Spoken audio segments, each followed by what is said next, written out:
Hey, what's going on, y'all? It's your boy Lump Dog, your favorite fantasy football commissioner's favorite fantasy football commissioner, and I'm back with another video commissioner message.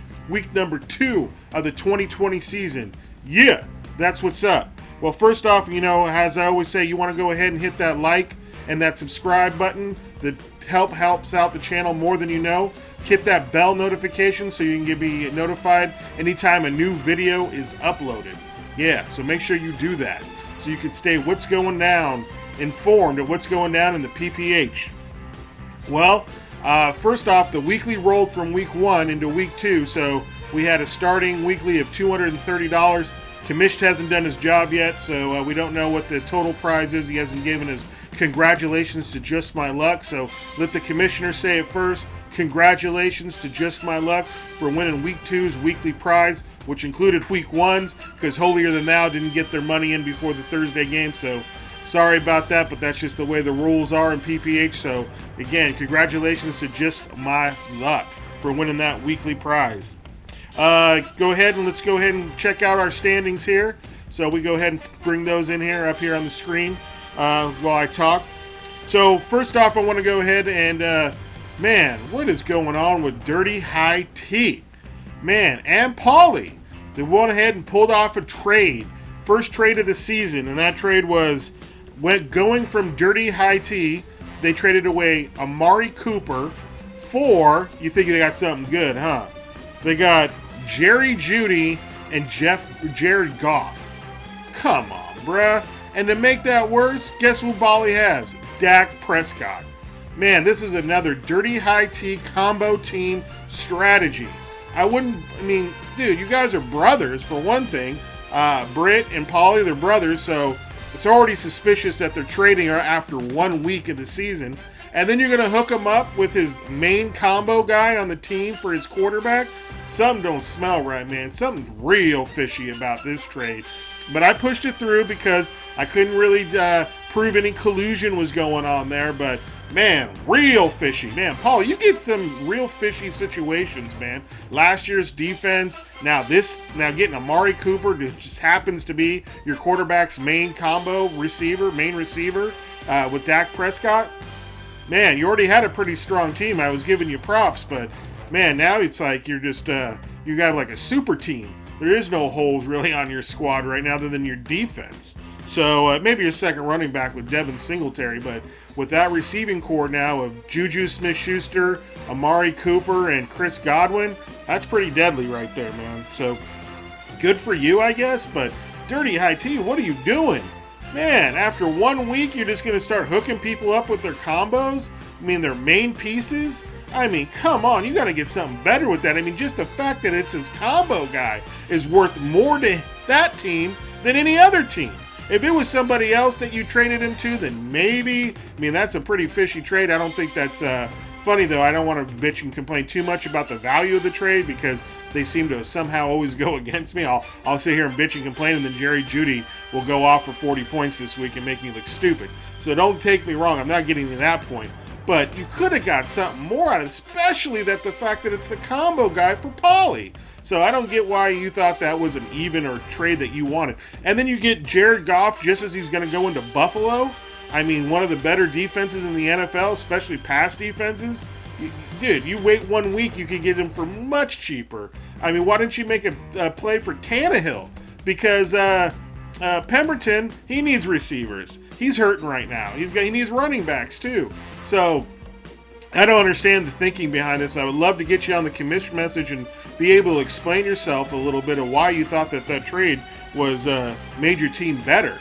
I just don't get it. So anyway, there was another trade, so we had 2 trades go off. And the next trade was done between Return to Greatness and Just My Luck. Leaving Just My Luck was Robbie Anderson and Justin Tucker. And then he got Bagley and John Brown. And John Brown because he has Josh Allen. So not a major trade, nothing big to go down. Just a yawner there. Just a couple guys, receivers and kickers going through there. But, it's still a trade, so I had to cover it. So there you go. Anyway, other than that, we had some good waiver pickups. I don't understand why the 2 guys at 0-2 Brewdogs and Patty's Playboys were nowhere to be found on the waiver wire. Both could use running backs. The Brewdogs loses Barkley for the year, but this is normal stuff. I mean, this is stuff we deal with every year with Brewdogs. He never makes his waiver wire pickups. Says he doesn't understand it. After 20 years, you'd think he'd learn and understand who to pick up. The fantasy site has come a long way in 20 years too. So they practically tell you who to pick up nowadays. You just have to click through the app a little bit. Oh, I don't have time to click through the app. Dude, do you take a shit? Do you go sit on the toilet? Pull out your phone, get into the app, do a little bit of reading there and say, enough of the memes, put the memes down, do a little bit more fantasy research. You know who to pick up because, Mike Davis, now you let him fall to holier than thou. He was hurting at his second running back position. That seems to have sewn that up for him for at least a few weeks until Christian McCaffrey's back. I get Devontae Freeman. I'm not hurting at running back. Not that Devontae Freeman is the greatest thing, but he's going to probably be a starter there in the next couple weeks for the Giants. So don't understand that one. But, some other good ones. Another interesting waiver wire pickup was a basket of deplorables going with Darrell Henderson, getting the third guy in that running back core with the Rams. That's a head scratcher. He could have had Devontae Freeman as well, or Mike Davis too. So wonder why he went with that choice, because looks like Cam Akers might even play, even though he has some rib cartilage injury. Malcolm Brown's going to play. So again, I mean, there's no guarantee that Darrell Henderson's the starter like Mike Davis is, or maybe you can make that same argument Devontae Freeman, having some splitting carries. So anyway, some good waiver wire pickups on this week and week 2, but some head scratchers for sure. Another waiver wire, well, not a waiver wire, but a free agent pickup is Fitzpatrick gets picked up by 289ers. I guess Burrow isn't doing it for him after all that smack talk about how he's throwing 60 times. He'll take that, and guess he won't take it this week. Guess he's going to go with Fitzpatrick. Anyway, so want to go ahead and do a little thing here. We got our game of the week here. So yeah, that's what we got. We got a game of the week. Oh yeah, I have a little sound effect here. So hopefully that's playing through. A little whoop, whoop. Yep, game of the week. We got first place on the line here between Mollywops and the 289ers. So let's go ahead. I want to go ahead and take a look into their matchup here. So first off, we're going to get into their matchup. So as you can see here, they're both 2-0, and you can see that the Guru has 289ers as a 1-point favorite. So really, this is an even, pretty matchup, even with Fitzpatrick going in there. But Josh Jacobs has been leading the 289ers the first 2 weeks, so that's been a pleasant surprise for him. Then you got Mahomes going on the Mollywops, and he has a tough matchup Monday against the Ravens. But if you go ahead and let's go look back at their history, though, this is what's really cool, is Mollywops has a 7-5 history lead going there, but it started back on 2011 with the Mollywops getting the first win there in 2011 against the 289ers. The 289ers went ahead and won the next two in 2011, the second meeting in 2011, and then the meeting in 2012. And then you could see going forward, but Mollywops, you could see the last 4 wins in a row. So he's got a little streak going against the 289ers, and this was going to be for a battle for first place. So really looking forward to this one this week. I want to see who's going to come up on top. When you look at their lineups, man, you got Fitzpatrick against Mahomes, which is weird that the Guru is giving Fitzpatrick the nod here, but it has nothing to do with the skill level. That has everything to do with the matchup. Then you got Miles Sanders and James Conner for the Mollywops, and then that's then going against Josh Jacobs and Melvin Gordon for the 289ers. And then receiving-wise, we got Deshaunte Johnson from the Steelers and Allen Robinson for the Mollywops against Julio Jones and Adam Thielen for the 289ers. And then Higbee and Waller for the tight ends. Their flex positions right now is Tyler Boyd for the Mollywops and Keenan Allen for the 289ers.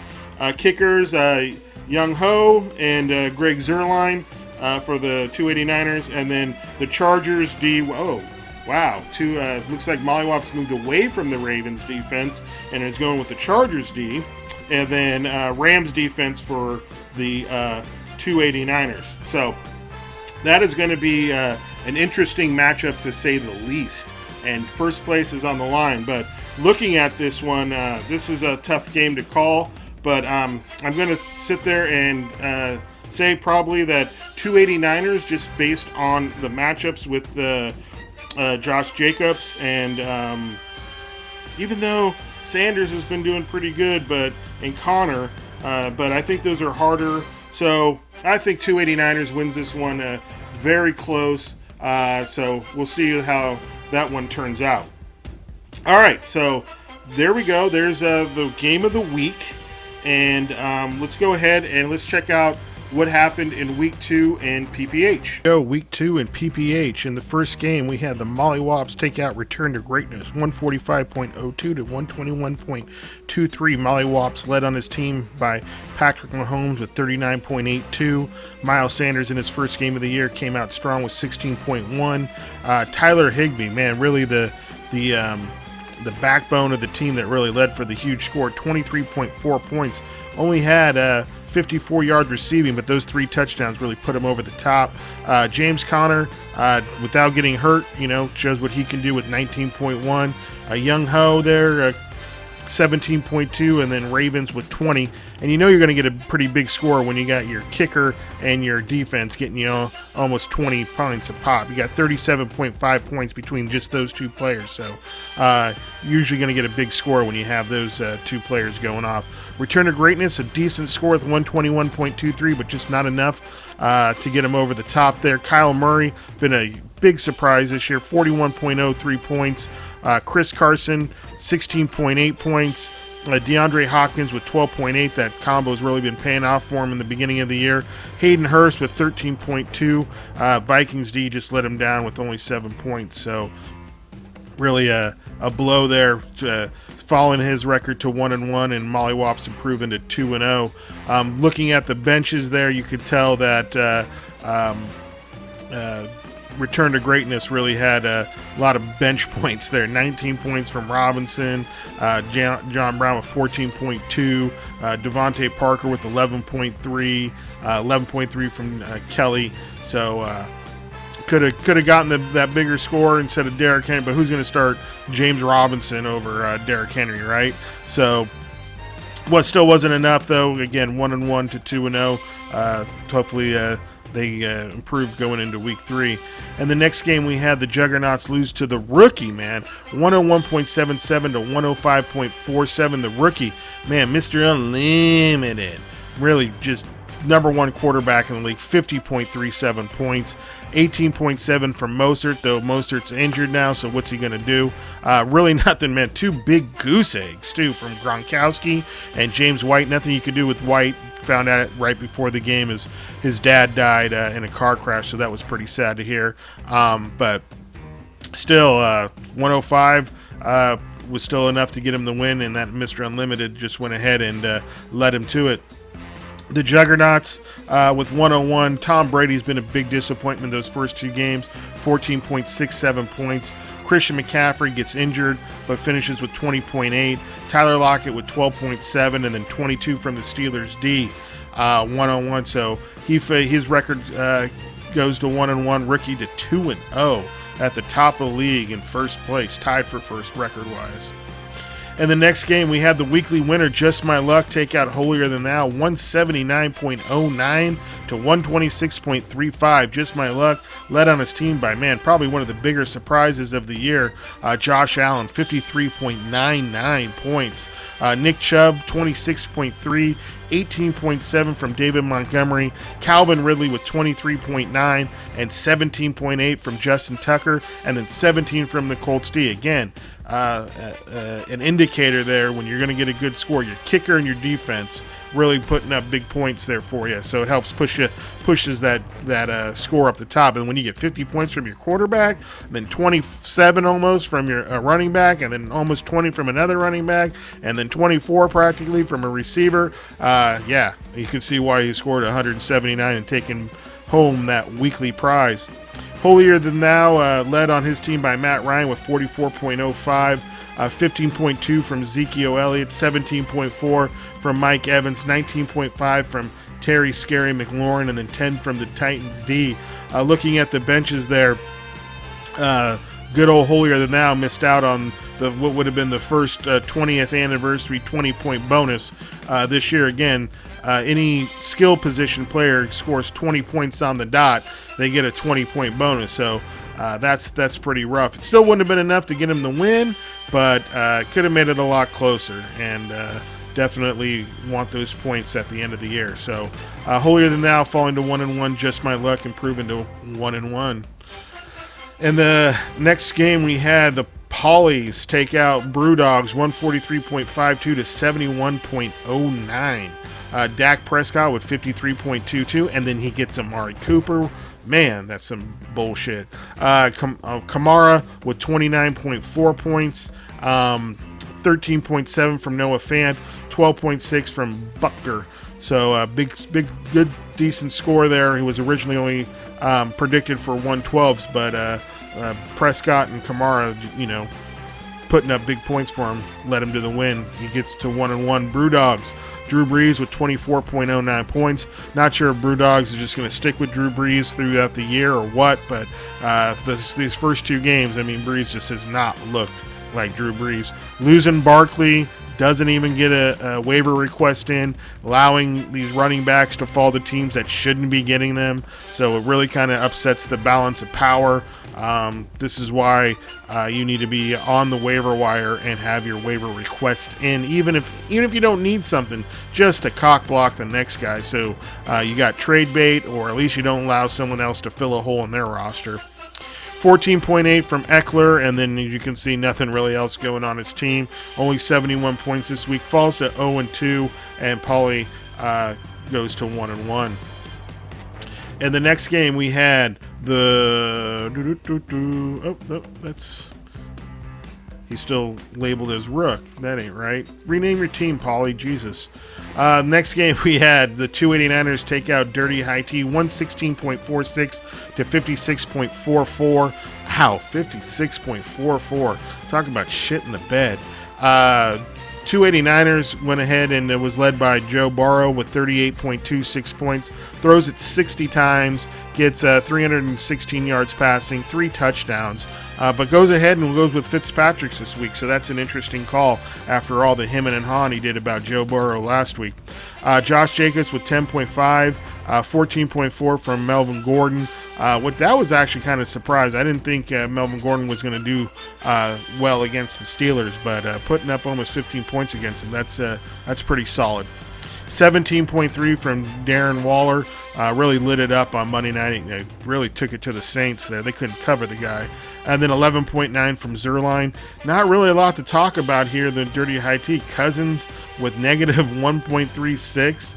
Ouch. But Jared Goff, why do you think that guy's going to lead you to the promised land? And then a hook give the guy who's the combo. If Mari Cooper is valuable to anybody, he's most valuable to the guy that's got Dak Prescott. You got to do better than that, bro.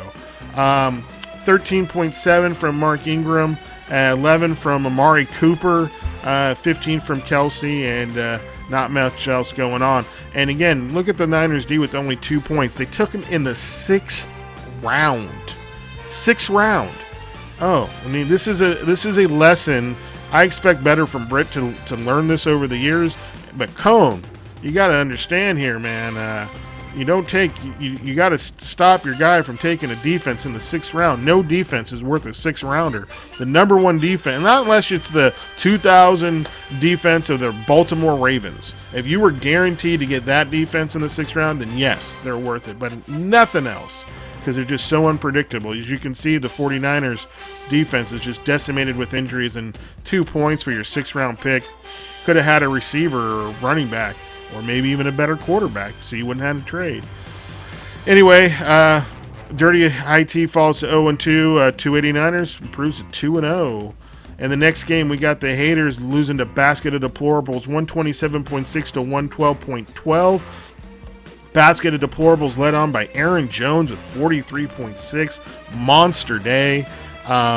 Baker Mayfield with 24.3. 16.8 from Tyreek Hill. 22.1 from Kareem Hunt. And as you can see, the Basket of Deplorables, the fantasy guides taketh away with Marlon Mack, but they give it for at least for a few weeks with Jerick McKinnon on his bench, who's now the main starter in Frisco. So getting that win, and now he's got a starting running back there to take up the spot in his number 2 running back spot, because Nyheim Hines is just, he's not an every week starter, week in, week out. Or you could put Kareem Hunt there and then make McKinnon his flex. Haters, a decent score, but takes the loss. Aaron Rodgers, doesn't ball out of his, throw 350 yards and 4 touchdowns, 29.42 points. Delvin Cook, solid with 15.1. Odell Beckham with 13.4. 22.3 from Stephon Diggs. Really has been a good start to the season. 0 from Anthony Miller, that's got to hurt. But then Crosby with 11.8, and then the Bears with 14. So Haters going to 1-1. Basket of Deplorables going to 1-1. And then in the last game of week number 2, you had your boy, Mr. Sweet Spot, take out Patty's Playboys, 119.04 to 91.79. Patty's Playboys led by Lamar Jackson, 25.19 points. Leonard Fournette really showed up big time. 2 touchdowns, 100 yards, 24.6 points. 15.2 from DJ Metcalf. This game was actually close going into Sunday night's game with the Seahawks and Patriots. And I was actually kind of scared that I was going to lose there. But luckily, as you can see, Cam Newton and the Patriots D pulled it out for me there. Cam Newton got me 46.54 points. He's been a really good surprise. 30 points week 1, 46.45 week 2. He's looking like a top 5 quarterback right now at the beginning of the season. So I'm pretty happy I got him in the 7th round. Clyde Edwards-Helaire, that was a big disappointment, but Chargers D is tough. Jonathan Taylor with 18, 13 from DJ Moore, was glad to see that, and then 13 from the Patriots D. That pick 6 in the beginning of the game was pretty big. That was pretty huge for me, because that's 9 points right there, and our defensive scoring, you don't lose any points, other than when you lose those 10 points when someone scores, but other than that, once you got those 9 points, 3 for the pick, 6 for the touchdown, you're not losing it. So that was only able to grow from there. So that was pretty big for me. But get the win, 1-1, and then Patty's Playboys 0-2. And I would have to say, all you guys hemming and hawing about the fantasy gods and wanting to punish me, Patty drove out to Tennessee. The fantasy gods had their opportunity to reward him with a big win over me in week 2. Could have sent me to 0-2. And, I skipped the draft, and the fantasy gods still pulled out that W for me. So all those people there hemming and hawing about telling what the fantasy gods want or don't want, you don't know shit. You should shut up about it, because you don't know. So there you go. I go to 1-1. Patty's Playboys falls to 0-2 and is in the cellar and not making free agent pickups. You think Mike Davis would have been better than Sony Michel here? Devontae Freeman could maybe be better than Matt Breida. Something. Maybe the tight end from the Cowboys better than Greg Olsen. Well, I guess he's got Kittle on the bench hurt, but he's injured. You don't know if he's coming back or not. So anyway, Olsen's droppable. You should be able to, looking at the benches, really not much going on for either of us. So there you go. There was week number 2 in the PPH. All right, y'all, there you go. There was week 2 in PPH. got myself a win. I was able to beat out Patty's Playboys. It took a bit of time for it to happen, but Cam Newton and the Patriots defense pulled it out for me. Again, congratulations to Just My Luck. As you saw, he put up a big monster score, pretty balanced on his team there. So hopefully he blew his load last week, because I got to play him this week and would like to go to 2-1. So anyway, good luck everyone in week 3, and I'll catch y'all next week. Peace.